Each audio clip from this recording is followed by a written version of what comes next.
Today's arrangement is some inspiration for an Easter design, and I'm going to be using this gorgeous wooden bunny.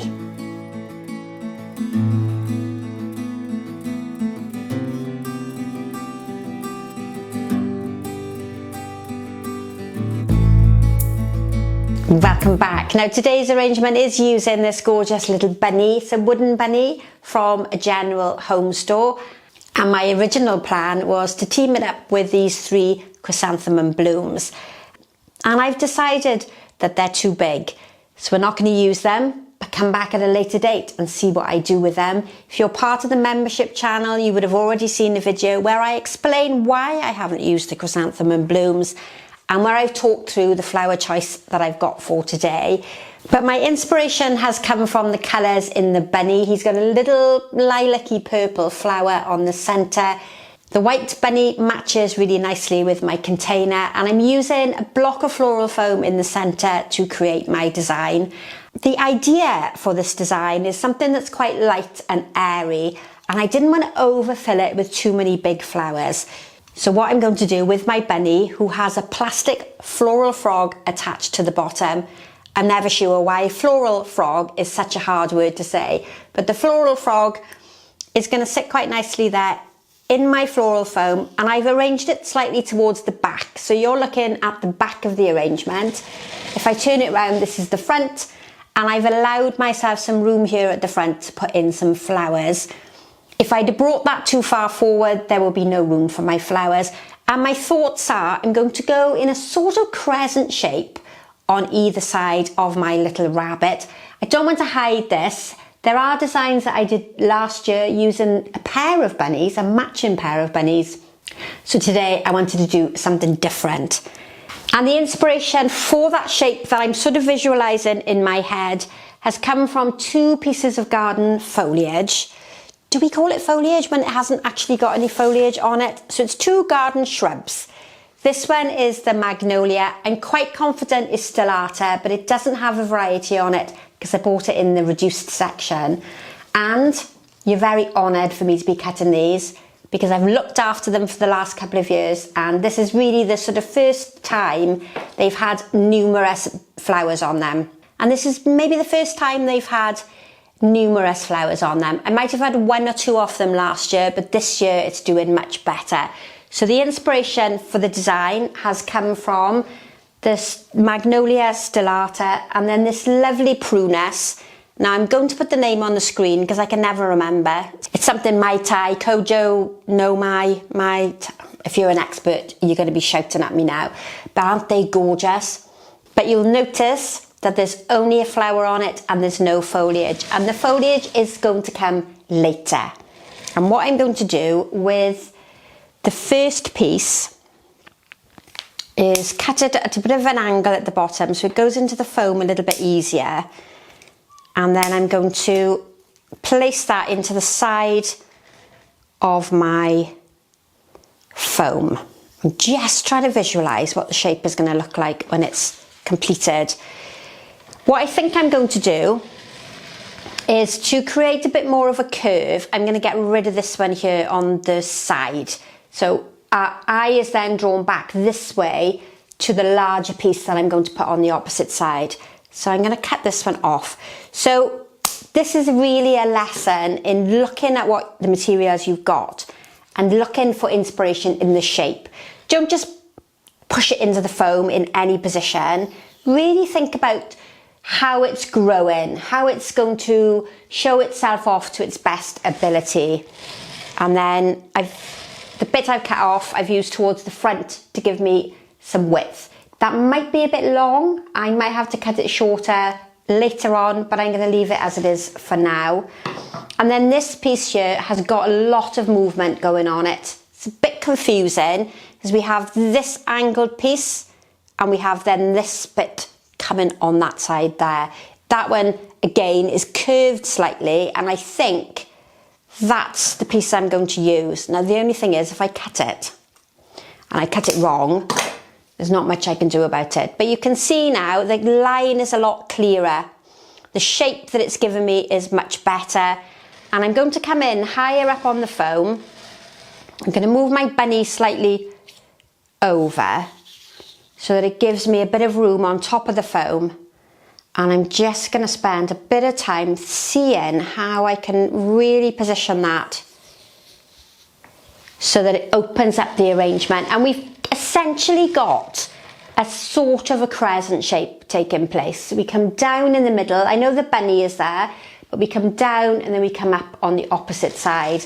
And with these interesting pieces, I can position them so that they come out at the side. And again, I might move these as the design develops, but I'm thinking, let's get them in now. It really exaggerates the base of the arrangement and draws your eye upwards. And if you're using more sustainable mechanics and you're looking for pieces that are going to cascade downwards over your container, think about using these upside down, because that is going to draw your eye downwards, which is difficult to do when you're arranging without floral foam.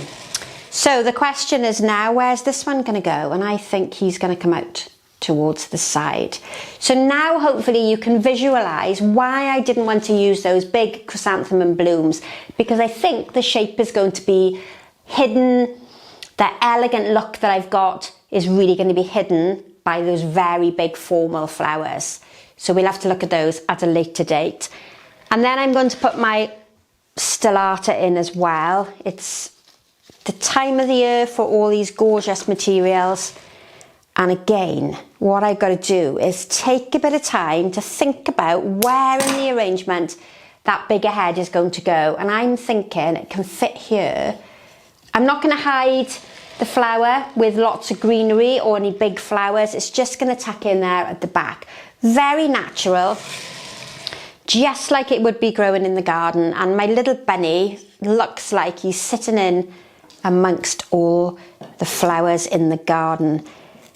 Now this little stellata here, this little head is maybe a bit more open than I would like to use in an arrangement. I don't think that's going to last a tremendous length of time, but it's really good for you to see what the design looks like. And then that smaller offcut can work towards the front. And then I've got my basic shape in, and you could, if you were lucky enough to have more magnolias and more of the prunus in your garden, you could bring some more down towards the front and not add any extra flowers. But I'm going to be using 2 garden flowers. So far everything that's in here is from the garden.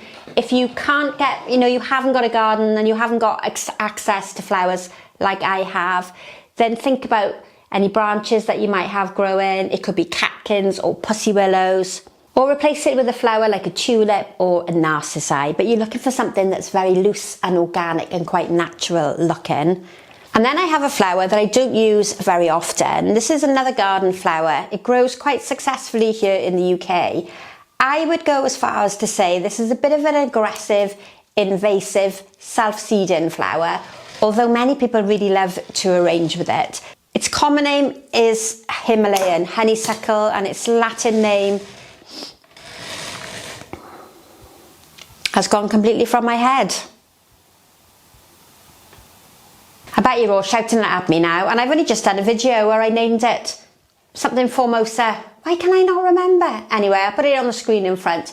It's a shrub that grows here in the UK. It does have these lovely arching branches. It's great to put in quite natural designs.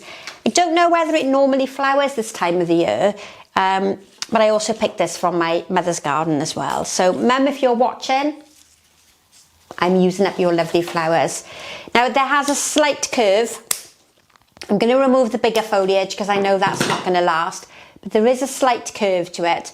So I can continue using it, following the shape of my main structure. And because it's quite lightweight and airy, I'm not going to overfill the middle section. Why can't I remember its name? It's going to really annoy me now until the video is finished. And I like to say that whatever you have on the sides should be brought towards the front as well. And today I'm going to break my rule because I don't have enough of this to bring towards the front. That's the only piece. And I'm going to use it in that way, that formation, so it's facing upwards, because I don't want to dangle it down over the front of the container. I wanted to follow that curve all the way around. And it's really essential that you look at everything you use and you understand the shape of it. Don't just pick a bunch up, stick it in the arrangement anyway. Look at its natural formation and see which way it grows. And then we have that nice organic loose shape forming. Later on, I'm going to be using some of the Portuguese laurel to fill in the floral foam. And this has a really nice burgundy stem to it, or a sort of pinky red, which is going to help connect with the colour of the mystery flower so that I have that nice link across the front. But before I do my greenery, I'm going to add in my hellebores. Now, I know lots of you struggle with hellebore because they're quite difficult to condition and work with, but try and pick them when they're more mature and the seed head is in the centre, because then we know they're going to last. And if they're quite soft stemmed and they're hard to get into the floral foam, then that's generally an indication that they've been picked from the plant too quickly and they're not suitable to be used. So I'm going to try and follow with the bigger flower, that curve, but these now become my focal flower towards the front, and it really exaggerates the front section where the dominant part of the arrangement should be. But I don't want to hide my little rabbit. So I'm going to come down low and quite close to the front. I don't have a huge amount of flowers, and I suppose this is a lesson in less is more.